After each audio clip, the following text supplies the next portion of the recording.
ஒரு முகமும் தெரிய மாட்டேங்குது, ஒரு இளவும் தெரிய மாட்டேங்குது. என் மனசுல உள்ள பாரமே குறைஞ்சிருச்சுடா. கரெக்டா தான் கேட்டிருக்க. நீ கண்ணாடி போடாம பார்த்திருப்ப. வேற வேணா இந்த டாக்டர் கிட்ட தான் போய் கண்ணாடி போட்டு வரணும். ஃபர்ஸ்ட் நெகட்டிவா நான் என்ன சொல்லுவேன்னா, இந்த படத்தோட டைரக்டர் சிறுத்தை சிவா தான்.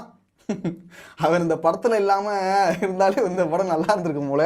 ஆமா ஆமா, அவர் இருக்கிறதே நெகட்டிவ் தான். சார் போயிருந்தா அப்படியே பயங்கரமா கேட்டிருப்பாப்புல. என்னதான்டா சொல்ல வரீங்க, எதுதான்டா நல்ல படம் அப்புறம் சார்? இன்னும் ரொம்ப விரக்தியா பேசிக்கிருக்கீங்க. அதாவது தமிழ் சினிமாவையும் தாண்டி எவனாச்சும் ஒருத்தன் புது முயற்சி எடுத்தானாலோ இல்ல நல்ல எஃபர்ட் போட்டு நல்ல படத்தை கொடுத்தானாலோ அதுதான் நல்ல படம் இல்ல. What bro, it's very wrong bro. Kanguva 350 கோடி பட்ஜெட்ல எடுக்கப்பட்ட படம் 65 கோடி தான் 13 நாள்ல கொடுத்துருக்கு. ஸோ இந்த படம் இப்படி எதுக்கு போட்டு செய்யறாங்க, இதுக்கான காரணம் என்ன தெரியுங்களா? எனக்கு என்ன தெரியும். மோஸ்ட்லி 90s கேள்விப்பட்டிருப்பீங்க, அடிச்சான் காப்பி அப்படி சொல்லுவோம். அதாவது ஒருத்தர்கிட்ட இருந்து பார்த்து அப்படியே நம்ம காப்பி லிபி காப்பி அடிக்கிறது தான் வந்து அடிச்சான் காப்பி. ஆனா இப்ப சோஷியல் மீடியால எந்த படம் வந்தாலுமே பரவலாக நடந்துட்டு இருக்க ஒரு விஷயம் என்னன்னு பார்த்தீங்கன்னா, அடிச்சான் ரிவ்யூ. எவனாச்சும் ஒரு ரிவ்யூ பண்ணிட்டானா அவன் என்ன ரிவ்யூ பண்றான், பர்சனலா ரிவ்யூ சொல்ல தெரியலனாலோ இல்லை ஏதாச்சும் சொல்லணுமேன்றதுக்காக சொல்றதுக்காகவோ இந்த மாதிரி விஷயத்துக்காக தான், 2 விஷயத்துக்காக தான் வந்து ரிவ்யூவே பேசப்படுறாங்க. அதுவும் அந்த மைக் எத்துமே நீட்னாவே பத்த சொல்லிட்டு ஆகுது. ஒரு படத்தை தூக்கி நிறுத்துறது 1 ஸ்டோரி, 2வது விஷுவல் எஃபெக்ட், 3 டைரக்ஷன், 4வது ஆக்டிங், 5 இது எல்லாத்தையும் ஒன்னா சேர்க்கிற எடிட்டிங், 6 இது எல்லாத்தையும் தாண்டி அந்த படத்தையே பேச வைக்கிற ஒரு மியூசிக், 7வது நம்பிக்கை. அந்த நம்பிக்கை ஆடியன்ஸ் மேல அந்த டீம் வைக்கிறது. இதுல எது சொதப்பினாலும் ஏதோ ஒரு கட்டத்துல பேலன்ஸ் இழந்துரும். இங்கும் அதான் நடந்திருக்கு. பக்கத்து சைட்ல இருக்கவங்க எவ்வளவு லாஜிக் மிஸ்டேக்கா படம் எடுத்தாலும் அந்த படத்தை தூக்கி தலைமை வச்சு கொண்டாடிக்கிட்டு இப்படிப்பட்ட படம் வேணும்னு சொல்லிட்டு நம்ம கிட்ட கேட்க தெரிஞ்ச மக்களுக்கு இப்படிப்பட்ட படம்லாம் வரும்போது அதை தூக்கி வச்சு கொண்டாட தெரியல. லாஜிக்கான ஒரு விஷயம் இருக்குது. எப்பவுமே நம்ம பக்கத்துல இருக்கவங்க எவ்வளவு எஃபர்ட் போட்டாலும் அது நம்ம கண்ணுக்கே தெரியாது. ஏன் என் ஃப்ரெண்ட்ஸே எடுத்துங்க, நான் எவ்வளவு வீடியோ போட்டாலும் ஒரு லைக் கூட பண்ண மாட்டானுங்க. அதுவே எனக்கு தெரியாதவன் எவனா பக்கத்துல இருக்கவன் பண்ண வச்சிங்களா அவனை பார்த்து பெருசா வியப்பா பார்ப்பேன். இங்கே தான் நடந்துட்டு இருக்கு. நம்மளுக்குள்ள இருக்கிறவங்கள யாரையும் பெருசா வந்து நம்ம இது பண்ணவே மாட்டோம், பெருசா தூக்கி வச்சு பேசவும் மாட்டோம், கண்டுக்கவும் மாட்டோம். எவ்வளவு எஃபர்ட் போட்டாலுமே அந்த எஃபெக்ட்டுக்கான பர்ஃபெக்டான ரிவ்யூ கிடைக்குதான்னு கேட்டீங்கன்னா கண்டிப்பா கிடைக்கல. எவனோ வாய்க்கு வந்தாலும் பேசிட்டு போயிட்டு இருக்கானுங்க. இந்த மூவிஸ் டெக்னீஷியன்ஸ், ப்ரொடக்ஷன்ஸ், ஹீரோ இதெல்லாம் என்னென்ன தெரியாதவங்களாம் வாய்க்கு வந்தாலும் பேசிட்டு போறதால என்ன ஆகுதுன்னா, படத்தை ரசிச்சு பார்க்குறவங்களும் படத்தை விரும்பி பார்க்கக்கூடியவங்களும் தியேட்டர் பக்கம் வரமாட்டாங்க. அதுக்கு முன்னாடி நாங்கள் படத்தை பார்த்துட்டு ரிட்டன் வீட்டுக்கு வந்துட்டு இருக்கும்போது நாங்கள் பேசிட்டு வந்ததை நான் வீடியோ எடுத்திருப்பேன். அவங்ககிட்ட கேள்வியாக கேட்டிருப்பேன். நீங்களே பாருங்க. அதை கங்குவா படத்தை பற்றி என்ன நினைக்கிறீங்க? ஓப்பனா அது ஒன்று உள்ளதை சொல்லுங்க. ஓப்பனான படம் நல்லா தான் பாருங்க, நல்லா இருக்குல்ல. அப்ப ஏன் அவனுங்கெல்லாம் வந்து நல்லா இல்ல சொல்றானுங்க? ஒரு சில குறைகள் இருக்கதான் செய்யும், எதுவுமே 100% நல்லா இருக்காது. ஏன்னா அந்த கத்துறது, சவுண்ட் அதிகமா இருக்கிறது ஓகே ஒத்துக்கலாம், அது கம்மி பண்ணலாம். அந்த சும்மா கத்துறது வேணா அதிகமா இருக்குது. மற்றபடி பாத்தீங்கன்னா என்ன சொல்றது, கதை வயசு, மேக்கிங் வயசு, மெயினா அந்த விஷுவல் எஃபெக்ட்லாம் வேற லெவல். 3D அதுவும் உண்மையா ரொம்ப ரியலிஸ்டிக்கா. இது வரைக்கும் எந்த படத்துலயும் 3D அந்த அளவுக்கு ரியலிஸ்டிக்கா அந்த பார்த்ததே கிடையாது. ஆமா, ரியலிஸ்டிக்கான்றதை விட படம் ஃபுல்லாவே அந்த எஃபெக்ட் இருக்கிறது எல்லா படத்துலயும் இருக்கிறது இல்ல. கண்டிப்பா கல்கில கூட கழட்டி விட்டாங்க. நீங்கண்ணா சேம் டைம். அதாவது ஒரு வாட்டி பார்க்கறதே பெருசுன்றாங்க. அண்ணா 2வது வாட்டி பார்க்கறாரு கங்குவாவை. அவர் எந்த அளவுக்கு கங்குவா பிடிச்சிருந்தா 2வது வாட்டி வந்து பார்ப்பாரு. அதுவும் 2வது வாட்டி பார்த்துமே கூட அவர் வந்து படத்தை பத்தி நாங்கள் ஒரு பேக் கமெண்ட் கூட சொல்லலை. இதுல இருந்து என்ன தெரியுதுன்னு பாத்தீங்கன்னா, கொடுத்த காசுக்கு ஒரு தெரியும். படம் வந்து நல்ல படம் தான், பாக்குற ஆடியன்ஸ் தான் தப்பான ஆடியன்ஸ்.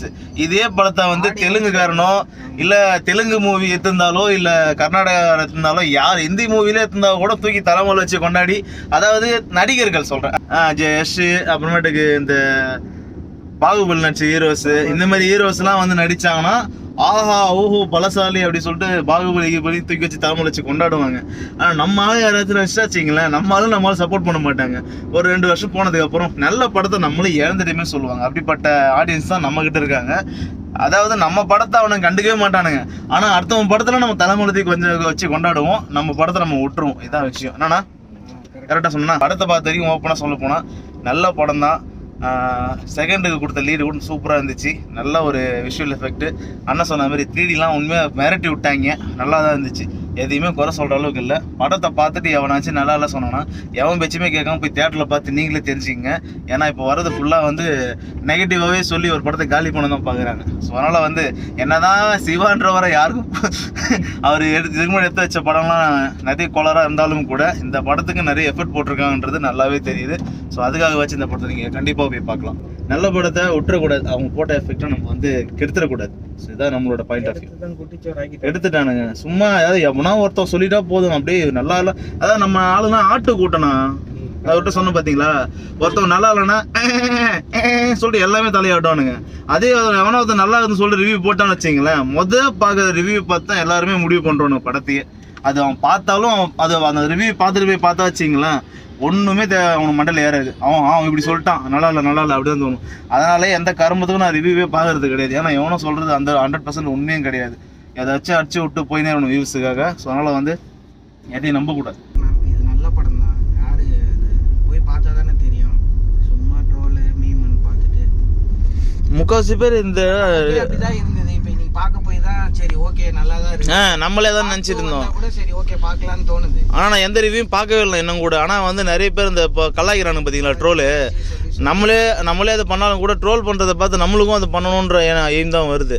அதான் சரி நம்ம போய் பார்ப்போம். அப்படி என்ன பண்ணுற, அப்படி கலாய்க்கிற அளவுக்கு என்னடா அந்த படத்தில் எடுத்து வச்சிருக்கான்னு சொல்லிட்டு பார்க்கணும் தான் நினச்சேன்.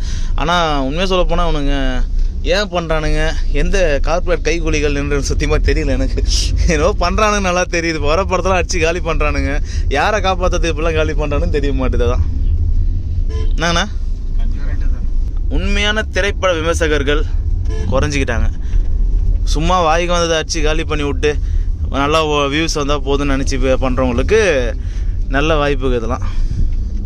ஆனால் ஒருத்தவன் பண்ணான் சொல்லிட்டு எல்லோரும் பண்ணுறாங்க பாருங்கள், அது தப்பு, அது ரொம்ப தப்பு. கேட்டிருப்பீங்கன்னு நினைக்கிறேன். படம் வந்து இன்னும் ஓவராலாக பார்த்தீங்கன்னா நல்லா இருக்குங்க. நான் வந்து ஈகராக பார்ட் 2க்காக வெயிட் பண்ணுறேன். எனக்கு ரொம்ப பிடிச்சிருக்குன்னு சொல்லலாம். ஏன்னா 3D வந்து நான் தமிழ் படத்துலேயே வந்து 3D இந்த அளவுக்கு வந்து ஒரு நல்ல விஷுவல் பார்க்குறேன்னா அது இந்த படத்தை பார்க்க முடியுது. 3Dயை வந்து நல்லா எக்ஸ்பீரியன்ஸ் பண்ணணுன்னாக்கா கண்டிப்பாக இந்த படத்தை வந்து ரெக்கமெண்ட் பண்ணியே தருவேன். சூப்பராக இருக்குது, 3D ஒர்க்கு எல்லாமே பர்ஃபெக்டாக இருக்குது. விஷுவல் எஃபெக்ட்லாம் அவ்வளோ சூப்பராக இருக்குது. எதுலேயுமே வந்து நான் லேகே ஆகலை. சொல்லப்போனால் வந்து எனக்கு பிடிக்காத சில விஷயங்கள்னு சொல்லிட்டு பார்த்தீங்கன்னா அந்த நாய்ஸ் சவுண்டு, அது நானே கேட்டேன். என்னன்னா சவுண்டு ஓவராக இருந்துகிட்டே இருக்குண்ணா, அது கொஞ்சம் நம்மளை வந்து இரிட்டேட் பண்ணுது, ரொம்ப அதிகமாக இருக்குது. சில நேரத்தில் வந்து தேவையில்லாமல் கத்துற மாதிரி இருக்குது, சும்மா கத்துற மாதிரி இருக்குது. அது வேண்டாம், கரெக்டான இடத்துல கொஞ்சம் தேவையான இடத்துல மட்டும் கத்தினாவே போதுமானது தான் அப்படின்னு சொல்லிட்டு நான் சொன்னேன். ஆனால் கூட இருந்தவங்களுக்கும் அதே தான், படம் ஓகே ஓவராலாக ஓகே தான், ஆனால் வந்து ஸோ அந்த நாய்ஸ் வந்து கொஞ்சம் ஓவராக இருக்குது. சும்மா ஓவராக கத்துறது வந்து கொஞ்சம் இதுவாக இருக்குது. மேபி இப்போ சவுண்டு குறைச்சிட்டாங்க. இதுக்கு முன்னாடி வந்து நாய்ஸ் ஓவராக இருந்துச்சான். ஃபஸ்ட் டைம் கூட வந்தவர் வந்து ஃபஸ்ட் டைம் போய் பார்க்கும்போது ரொம்ப சவுண்டு அதிகமாக இருக்குது சொல்லிட்டு அவரே சொல்லியிருந்தார். இப்போ சவுண்டு கம்மியாக இருக்குது, மேபி குறைச்சிருக்காங்க போல், பரவாயில்ல. ஆனால் இதுவே கொஞ்சம் சவுண்டு அதிகமாக தான் இருக்குது. நான் இப்பயும் சொல்கிறேன், நான் வந்து மறைச்சி பூசி மொழிகி பேசுகிற ஆள் கிடையாது. ஓப்பனாக மனசில் பட்டது ஓப்பனாக சொல்லுவோம். படம் நல்லா இருக்கா இல்லையான்னு கேட்டிங்கன்னா சூப்பராக இருக்குங்க, பார்க்கலாம். அதாவது இது ஒரு நல்ல முயற்சி. 3Dயில் அதுவும் ஃபஸ்ட் டைம் சூர்யா நடிச்சிருக்கிறது எனக்கு தெரிஞ்சு. ஆனால் நல்லா இருக்குது, நல்ல எக்ஸ்பீரியன்ஸு. பார்ட் 2க்காக வெயிட்டிங். கார்த்திக்லாம் வரல, உண்மையாக சொல்கிறேன். அந்த சீன்லாம் வந்து ஏதோ முயற்சி பண்ணியிருக்காங்க, நல்லா பண்ணியிருக்காங்க. என்ன பெருசாக வில்லனுக்கான ஸ்கோப் வந்து கொடுத்தாலுமே அதை வந்து காமிக்கல. இந்த ஃபைட் சீன்லாம் கடைசியாக வந்து வில்லனும் சூர்யாவும் அடிச்சிக்க வேண்டிய சீன்லாம் வந்து அந்தளவுக்கு பெருசாக காட்டல. அது கொஞ்சம் மிஸ்டேக்ஸ். அது கொஞ்சம் பார்க்குது வந்தாலும் சரி. படம் வந்து நிறைய எஃபர்ட் போட்டிருக்காங்க, அந்த விஷயத்த வந்து நம்ம பாராட்டே ஆகணும்.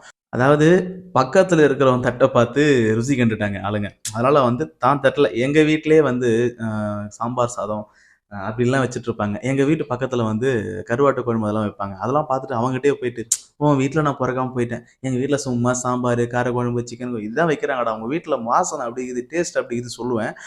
அவன் சொல்லுவான், எங்கள் வீட்டில் எனக்கு அப்பெல்லாம் ஒன்றும் தெரியலையாடா அப்படின்னு. அதாவது அவன் வீட்டில் அவன் டேஸ்ட்டு உணர மாட்டாங்க, பக்கத்தில் இருக்கிறவங்க டேஸ்ட்டை பார்த்தா நம்ம வந்து எப்பயும் பெருசாக வாய் போட்டு பார்த்துட்ருப்போம். இதே படத்தை இதே ஸ்டோரியை இந்த கல்கி எடுத்தாப்புல அந்த ஹீரோ வச்சோ, இல்லை எவ்வளோ பேர் இருக்காங்க, பிரபாஸ் வந்து நிறைய பேர் இருக்காங்க, அந்த மாதிரி ஹீரோஸ்லாம் வச்சு எடுத்துருந்தா வச்சிங்களேன், நம்மளே பார்த்துட்டு வச்சா எப்படிப்பட்ட பிரமிப்பான ஒரு படைப்புன்னு சொல்லிட்டு நம்மளே பேசியிருந்திருப்போம். நான் இப்போ சொல்கிறேன், ரொம்ப போட்டு கலாய்க்கணும்னு நினச்சிங்கன்னா தமிழ் சினிமாவில் எந்த படம் வந்தாலும் கலாய்க்கணும், ஏதாச்சும் ஒன்று பண்ணிகிட்டே தான் இருக்கணும்.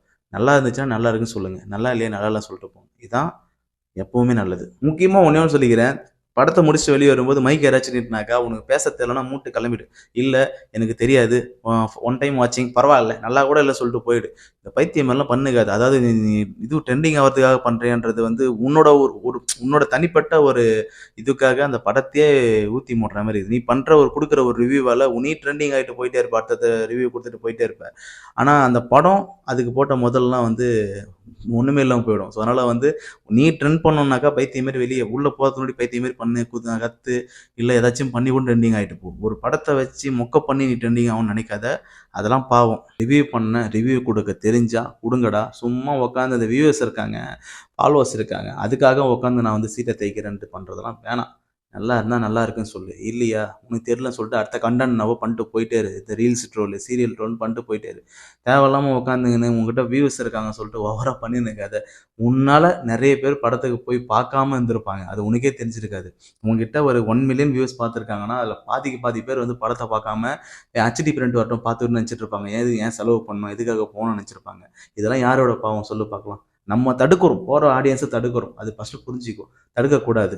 நல்ல படத்தை, நல்ல படமோ கெட்ட படமோ தமிழ் ஆடியன்ஸை எப்பயும் தடுக்கவே கூடாது. ஏன்னா இது நம்மளோட இது, நமக்காக பண்ணுற ஒரு முயற்சி. அதுக்காக நம்ம தான் சப்போர்ட் பண்ணணும். அதுக்காக நம்மளே உட்காந்து தடை பண்ணக்கூடாது. நல்லா இல்லைனா நானே நல்லா தான் சொல்லுவேன்ப்பா, இதையும் சொல்லிடுறேன். இப்போ நல்லா இல்லைனா பிடிக்கலன்னு தான் சொல்லுவேன், வேணான்னு சொல்லுவேன், என்னோட ஆடியன்ஸை காப்பாற்றுறதுக்காக. ஆனால் இந்த மாதிரி நல்ல முயற்சிகள் இருக்கிற நல்ல படம், நல்ல ஆக்டர் இருக்கிற படம், நல்ல ஆக்டிங் இருக்கிற படம், நல்ல விஷுவல் எஃபெக்ட்டு, நல்ல 3D, நல்ல ஒரு டிசைனர்ஸ், நல்ல எல்லாத்தையும் நல்லா போட்டு வச்சுருக்க படத்தை வந்து நல்லா சொல்கிறதுக்கு நல்லதே இல்லை. இது வந்து எனக்கு பிடிக்கவும் இல்லை. ஸோ அதனால் வந்து நான் தப்பாக சொல்லியிருந்தாலும் சரி, என்னை மன்னிச்சிடுங்க. வீடியோ பிடிச்சிருந்தா லைக் பண்ணி சப்போர்ட் பண்ணுங்கள்.